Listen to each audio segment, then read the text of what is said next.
Welcome. In this video, we are going to take a look at problem 23. It is from chapter 25 of College Physics 2E by OpenStax.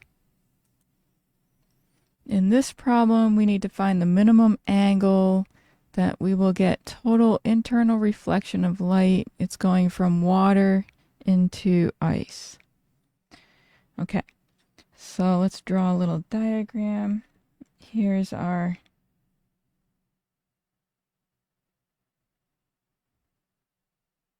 interface.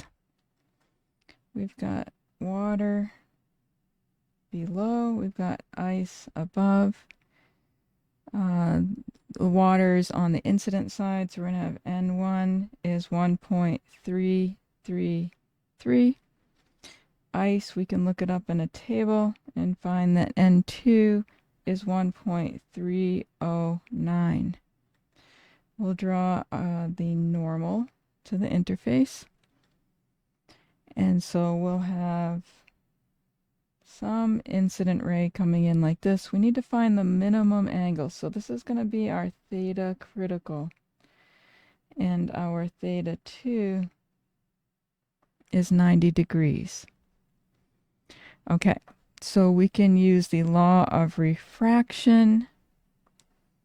And so N1 sine theta critical is equal to N2 sine 90. And the sine of 90 is 1.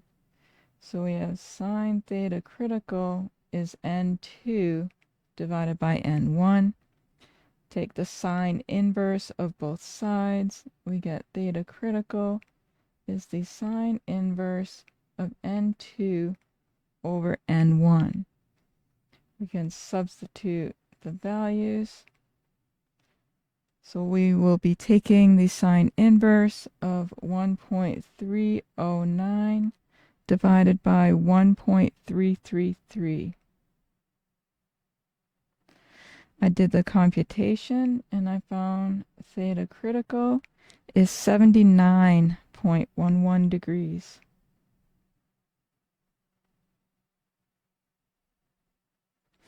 Anything bigger than that angle will cause total internal reflection. Okay, I hope you found that helpful. Let me know in the comments section if you have any questions. Thank you for watching, and I'll see you in the next one.